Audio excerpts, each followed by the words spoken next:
Magandang araw sa inyo lahat, aking mga banana. At ngayon, magmumukbang naman tayo ng kamatis na merong mga maliliit na isda. At Dilis. syempre, dilis. At syempre, Pritong. pritong talong. So, nag-away pa kami kung prito nga ba o torta. Pero parehong talong lang, kaya nagkasundo na rin kami ulit. At? At syempre, dahil meron kaming sipon, gumawa kami ng luya and calamansi juice. So, ano pang inaantay natin mga banana? Let's go!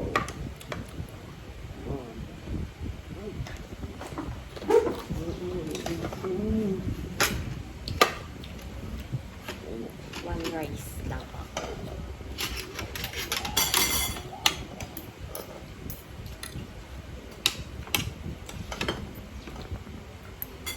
This is enough.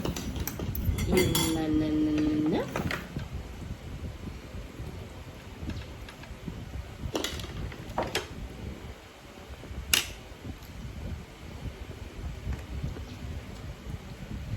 So, meron din tayong toyo na may buhok. Ayan. With calamansi. At suka na may bawang na may konting maanghang. So, meron din tayong suka dito. Sarap. Sarap. Iba talagang sarap ng ano? Mga prito, no?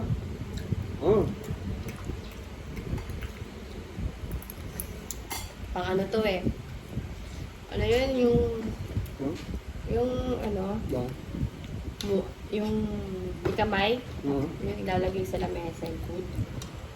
Pang mukbangers. Yeah. Tawag doon? Kamatis. Ang tawag nun guys. Pang nakalimutan na namin guys sa dami ng iniisip. Ang tawag dun eh. Mm. Boodle fight. Budol bite. Pang budol bite talaga to.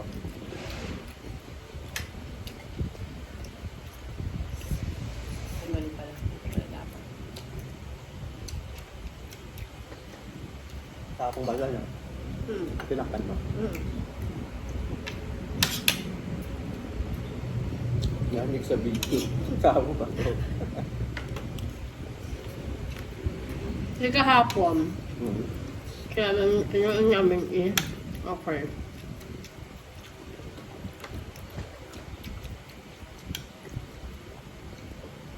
Sarap ng talong. Nakabago mo.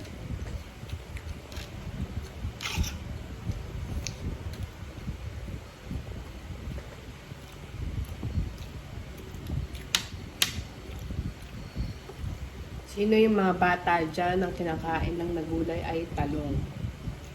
Yun na ang pinakagulay nila. Wow, wow.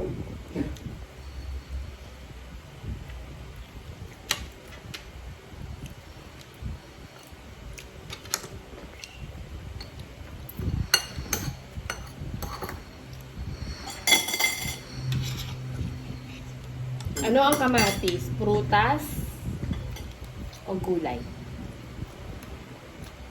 Maraming nagde-debate dito na ito daw ay gulay.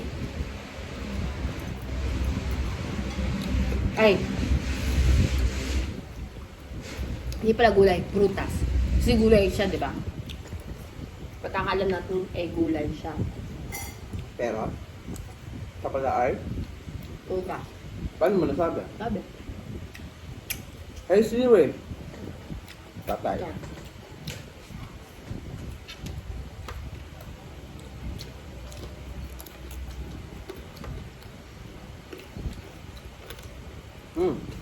Sarap talaga guys. No? Actually, medyo nakakasarap panahon ngayon kasi umiinit tapos umaaraw. Kaya sarap. Hindi natin alam. Para kahapon ang hamog at saka ang ganda ng sunset. Bilog na Yung bandang bilog. hapon. Yung bandang hapon yung ulan, no? So, bandang gabi na gabi. Gabi na pala.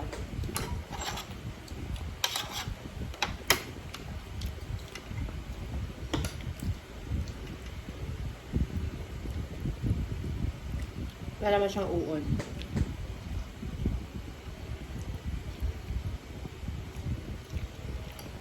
So napakasarap ng ating kanin kasi napakainit-init pa. Sarap niyang isa-isahin, alam niyo. At fresh na fresh ang ating kamatis. No? Yes.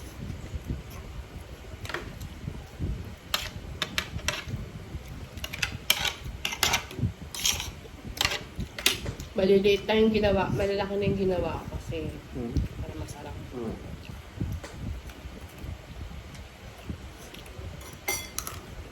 Sarap. Ulo.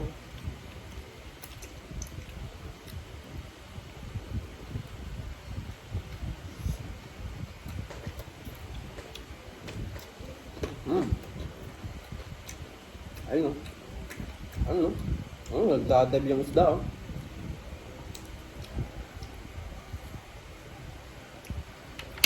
Meron na ata na parang kaso. Joke lang. Maganda yung pagkakalutong sa isda. Yep. Malutong-tong. Masarap na malutong. Sarap.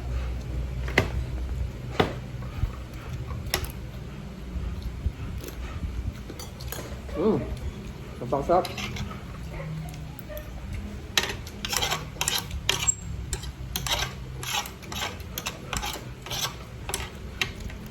Parang okay na ako sa kanin.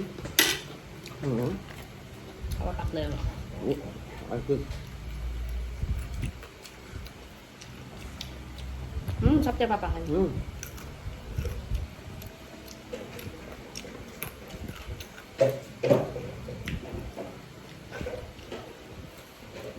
Naglalaro. Naglalaro yung aso namin sa labas.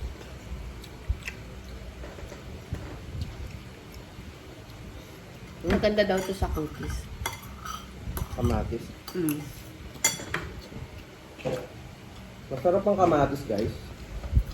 Masarap sa lahat ng mga batang kumakain ng kamatis. Kasi alam naman natin na hindi lahat ng bata ay kumakain ng kamatis. Kasi nga ang gulay lang sa kanila ay talong. Yep. Sarap sa lahat ng batang kumakain ng kamatis, ha. Goods yun. Kasi paglaki nyo, magiging makinis ang inyong kutis. Diba? Ha? Ikinis ang inyong kutis. Yeah. Das. Sarap. Nakakinis kasi ng kutis ang kamatis. Diba?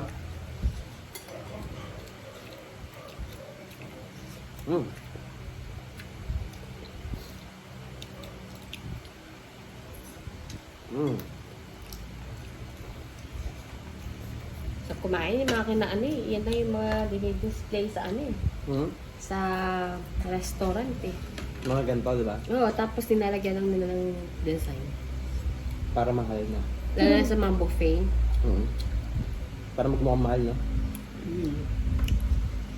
Yung sa breakfast, di ba nung nagpunta tayo ng hotel, tinatanong kung sunny side up or ano isa pang tawag doon? Sunny side up tsaka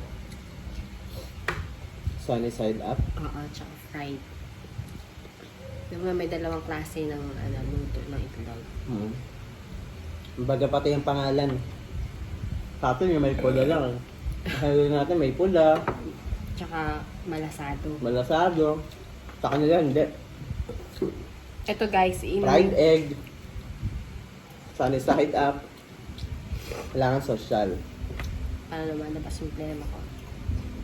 Dahil gano'n naman talaga, guys. Kasi kung gano'n pa rin ang tawagan natin, di ba, sa ibang pupunta tayo restaurant tapos gano'n pa rin tawagan natin, edi parang nasa bahay lang tayo, di ba? Maganda yung gano'n yung tawagan para magmukhang iba naman yung tawag sa gano'n. Tawag. Iba naman yung vibes ng lugar, Ay, di ba? Social, kumbaga. Hindi po kami nagtatawag ng ganyan dito. Kasi nga, Meron ulit ang asin. mini-make sure namin na iba yung vibes ng lugar na to, no?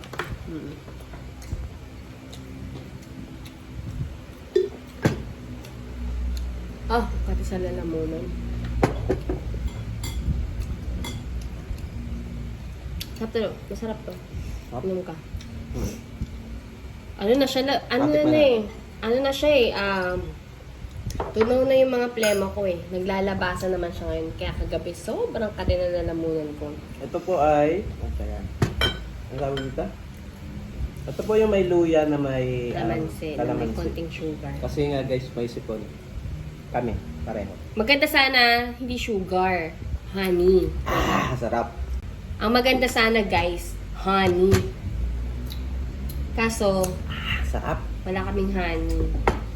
Kung may pera lang ako, bibila ako honey. Ayoko ano nasama, pangit yung sa market eh. Paano market? Sobrang mahal. Mas maganda yung nabibili sa may lako-lako. Talagang nakita mo may kasama pa siyang bee. Hindi talaga. May lumilipad-lipad pang bee sa kanya. Hmm. Ibig sabihin, talagang legit yung Nag-iisa thing. guys. Kailangan niya. Makatay ma, hindi naman. Hindi. Okay lang. Kasi ayoko naman ng ano lang, luya. Mm. Masyadong maanghang sa Maanghang. bibig. Mm. Tsaka mapait. Mm. Ayoko lang din naman ng kalamansi. Mm. Sobrang asim naman. Asin. Kaya, minix ko na lang. Kasi nakita ko doon sa binilan natin, minix eh. Mm. Di ba lemon? Oo. Tapos, ang pangit lang doon. Nagbibenta siya ng healthy pero malamig. Ano? Alala mo, binili ko. Ano yan yung? Yung lemon na may ginger, Mm. pero cold. Kating-kating lalamunan namin parehas. Saan yung lugar yan? Sa district. Diba? Naalala mo? Ay, na. At hanggang dyan na lang muna mga kabayan ng video natin ngayong araw. So hanggang susunod ulit na mukbang. Bye-bye! When? Bye-bye!